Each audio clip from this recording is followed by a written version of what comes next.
I knew the night had a lesson for me the moment the wind changed its handwriting. It wasn't a storm. Storms announce themselves with politics and pageantry. This wind slipped between the sleigh rails as if it had a private appointment. The reindeer felt it first.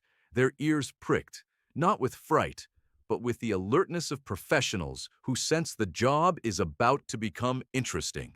I steadied the reins, checked the harness, and whispered the old word that reminds even the bold to breathe.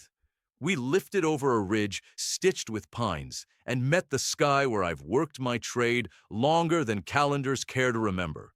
Bells set a tempo. Stars nodded like reliable ushers. Everything said proceed. Then everything said otherwise. You learn the moods of the upper air the way sailors learn water. There are cross-currents, low hums, polite eddies that give a sleigh its ease. That night, the air did not argue. It lied. A pocket of shadow widened until it became a corridor. And in that corridor waited eyes that had studied the human heart and chosen the parts of it that spoil. They were not beasts. Beasts do what they must. These were ideas with hands, selfishness wearing a grin. Envy draped in borrowed finery. Hatred polished like a weapon that wants compliments. Malice soft-footed as a cat that never forgives. I had met their work in houses below. I had not expected their company above the rooftops. They stepped out of the corridor and were suddenly very near, as if distance felt unsafe around them. The reindeer lowered their antlers by reflex, a courtesy and a warning. I raised a palm because there are negotiations you do not conduct with horns. The tallest of them, a lean presence that smelled of scarcity taught as wisdom, bowed with manners that belonged to old courts and old quarrels. Tonight, he said pleasantly, we correct an imbalance. You make giving fashionable. It upsets our accounts. Your ledgers, I said, should add better numbers. Even in danger, I am myself. They laughed, the way frost laughs when it steals a window. The corridor folded around the sleigh without touching it, the way a story boxes a truth. Sound dimmed. The bells went small. We were somewhere else, not far, but away, above a wasteland of wind that carried no scent of bread, no hint of coal smoke, no gossip of streets. My team stamped once, measuring floorboards that were not there. The harness held. The runners rested on a surface that did not belong to any map. Your complaint, I said, because it is efficient to get to the point. You take the sting from our labor, said Malice, in a voice like a smile with knives behind it. We sow slights, you harvest mercy. You make patience fashionable, said Selfishness, by rewarding hands that share. You make envy look foolish, said Envy, by making the poor delighted and the rich a little ashamed. You make parents' harshness late to its own lectures, said Hatred, with your quiet, punctual joy. It is useful, when dealing with enemies, to let them list your job description. It can be more accurate than your own. What do you intend? I asked. Nothing permanent, said Malice, quickly, which is how Malice always begins. One night off. One failure large enough to posture as proof. We abduct your schedule and leave the world to its uncoached instincts. Think of it as an experiment. We are eager for the results. You should know I was afraid, not for myself, for the morning. Mornings are my department. Children do not collapse when a package is late, but a certain rhythm breaks, and in the pause, bad ideas sneak in and test their voices. I looked past them to the corridor. It had closed like a book. I looked below to the blank. It had the patience of a locked door. The reindeer tugged against stillness as trained athletes test a false start. Easy, I said. We listen first. I have learned that the quickest path out of a snare is through the truth of it. You imagine, said Selfishness, that people are generous by nature. They're not. They want and then they want again, and their wanting keeps our workshop busy. I do not imagine, I said. I remember. I told him a few names. The girl who saved an orange for 3 days to share it exactly in the middle. The boy who moved a chair closer to an old woman's laugh. The man who returned a debt in bread and apology. instead of pride and silence. I do not carry coal, but I carry evidence. They frowned. Ideas with hands dislike case studies that contradict their research. They conferred in a language made of snaps, shrugs, and mathematics without neighbors. Hatred stepped closer and examined the sleigh with curiosity edged in contempt. You love this instrument, he said. You love its speed and its obedience. I love that it arrives, I said. Speed only matters if arrival matters. Arrival will not happen, he said. Not tonight. The corridor brightened then, not with light, but with attention. Someone else had found the doorway. My team lifted their heads in the same instant, nostrils flaring the way athletes scent their coach. The air tasted of cedar and snowmelt and the ink used on letters, written with the tip of the tongue, caught between teeth. Then the sound came, the small, neat thunder of many small feet, trying very hard to be quiet and not succeeding. The corridor opened again, and my helpers poured through. I call them helpers because the word elf causes people to picture pointed hats and songs with too many la-la-las. The truth is tidier. They are the exact right size for courage, which is to say, they fit anywhere fear tries to hide. They had ropes. They had hooks. They had the stubbornness that keeps workshops running when the clock tries to quit early. At their front ran a figure whose stride I would know on darker nights than this one, the friend who keeps the lists when I misplace a pencil, the foreman of my better habits, the small hand that slaps my larger one when I'm about to be dignified instead of kind. They did not attack. They got to work. Lines were cast from corridor edge to runner with a finesse that would impress sailors. Malice stepped back, surprised to encounter professionals in a story he had arranged. Envy tried to tangle a rope with a glance. The glance failed. Selfishness reached to snatch the knot from a small hand and recoiled as if burnt by a stove he'd mocked. Hatred advanced, convincing himself he was inevitable. A dozen tiny hammers met him, tapping, tapping, not in anger, but the relentless rhythm of repairs. It is hard to hate a workshop that refuses to break. Back, I said softly, and the reindeer leaned into the harness while the helpers leaned into the ropes. We slid an inch, then two. The corridor flexed, trying to claim us as inventory. I did not pull hard. I asked the air to remember some physics. It did. We moved. The demons, let us call them by their job titles, hissed, which is the sound envy makes when someone else keeps a promise. They were clever, and cleverness can be fast. They twisted the corridor into a spiral and tried to make us dizzy. My team lowered their heads and ran the spiral straight. Speed is a liar's favorite tool. Rhythm is a truce. I took stock. Always take stock. Sleigh intact. Bells diminished, but audible. Helpers distributed along both rails with the nimble balance of experienced window sneakers. Corridor pulling, heaven steady. One rope frayed where contempt had gnawed it. I touched it. It held. You cannot drag generosity through a door it did not build, said hatred, his temper finally admitting it was present. Watch us, said the small foreman, and the helpers grinned, the quiet grin of carpenters about to measure a boast against a board. The demons changed tactics.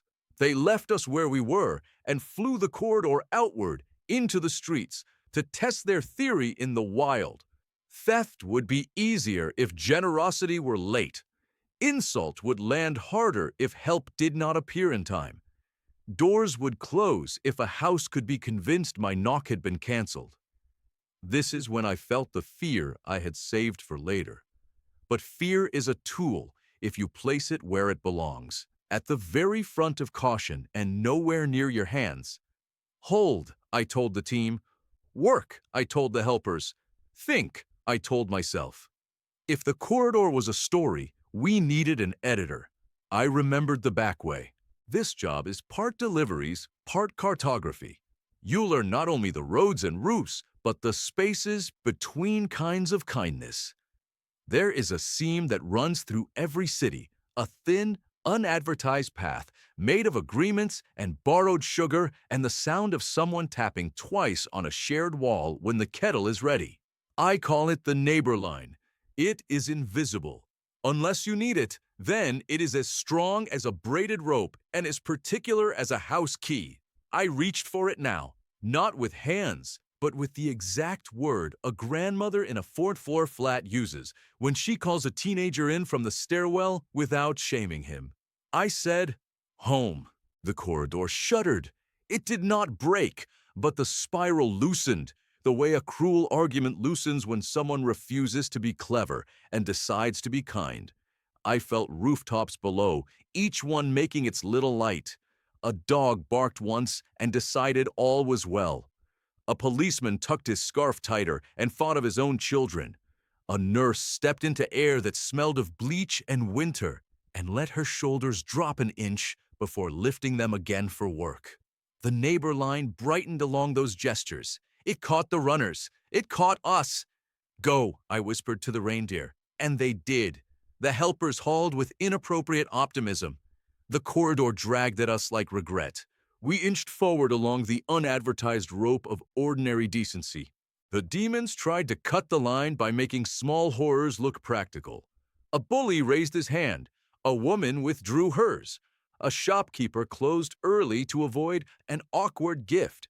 A father rehearsed a volume that would make him feel powerful and his child feel small. The line dimmed. I answered with deliveries where they mattered most. Not the flashy parcels, the precise ones. A set of mending needles slipped through a letter slot onto a table where a coat lay waiting for a sober second try. A paper star on a string left on a windowsill where a boy had been told not to hope for anything that required scissors. A brass button found by accident under a chair where a girl was learning whether dignity could be hidden by a sweater. The neighbor line thrummed. It brightened. The runners sang against it like skates remembering a pond. We reached the lip of the corridor. We did not pause to congratulate ourselves. We fell through into honest, cold night, the sort that respects its job and minds its manners. The helpers tumbled, whooped, scrambled back aboard, and set about counting, which is the correct next step after any escape. Reindeer found their exact places in the harness, the way a choir finds its pitch. Bells declared nothing in particular, and therefore declared joy. The corridor tried to close around our heels and caught only wind. The demons did not pursue. They are patient. They believe in the long, cold campaign. They turn their attention back to the streets, where they are strongest when people are sleepy and proud. So I went to work. I cannot describe the speed because it was not speed that saved us. It was clarity. We delivered without drama. We knocked where knocking is rude and slid where sliding is expected. We left proof in stockings and behind radiators and on mantel corners that prefer to be tidy.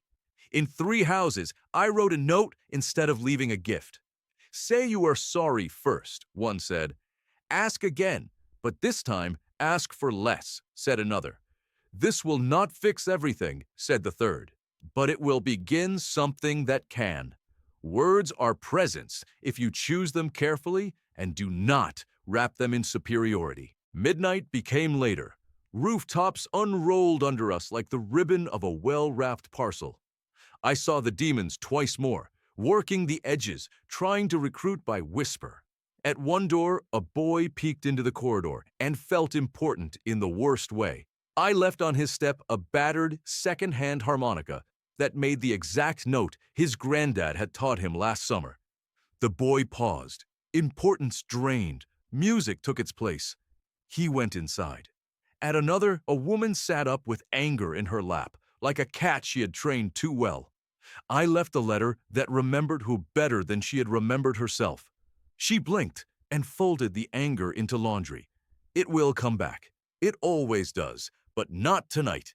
Tonight was for Mercy's practice. By the time the eastern roofs learned that pale gray which always reminds me of flour on a table, the neighbor line hummed like a taut string, and the corridor had retreated to its corner of the sky to sulk and to plan. My helpers, who keep score only to improve the next game, reported the totals with quiet pride.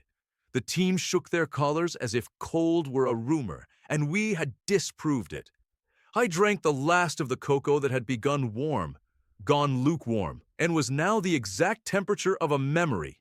We landed where we always land, between two lamps that have seen more plan changes than any general's tent. The helpers unhitched with the efficiency of people who love rest because they love work. I stood a moment and let the night report. Far away, a baby's sigh. Near at hand, the kettle's practical promise. In between, the city telling itself a story I have always preferred. We are better together, even when together is inconvenient. The demons will try again. They always do. They are tireless and enjoy the prestige of difficulty. But they learned something they will not yet admit. Kidnapping is harder in a neighborhood. Abduction only works when doors are closed, when kettles are stingy, when people forget they are allowed to knock twice on a wall and say, "Are you awake? I'm not. Shall we be awake together? If you want to help me the next time a corridor like that opens, and there will be a next time, make me redundant. I mean it. Deliver a small thing before I arrive. Interrupt a small cruelty before it grows. Keep a coil of rope by your better instincts and throw it across to the person inches from deciding he lives alone in a world that prefers it. Learn the map of the neighbor line in your town. It is there, I promise. It begins with names you already know and extends along questions asked with respect. Do you need anything from the shop? Can I watch your little one while you nap? Will you sit with me a minute while the kettle earns its keep? As for me, I slept for a handful of minutes and then went back to the bench because the morning required a few extra proofs. I found a red ribbon that had escaped the night's order and let it remain a moment on the windowsill, a small parade for nobody in particular. The reindeer dreamed whatever reindeer dream when they have done good work and know it. The helpers filed their reports with the officious glee I have learned to interpret as love. Merry Christmas to those who throw ropes, to those who measure boasts against boards, to those who keep hammers for repairs instead of insults. May your house be very difficult to kidnap. May your street be a terrible place for malice to conduct its experiments. May your door frames remember the exact angle of your generosity and keep it ready. And if you ever find yourself in a corridor that tries to convince you nobody will miss the arrival of joy, call. Knock twice. Say home. I know the way.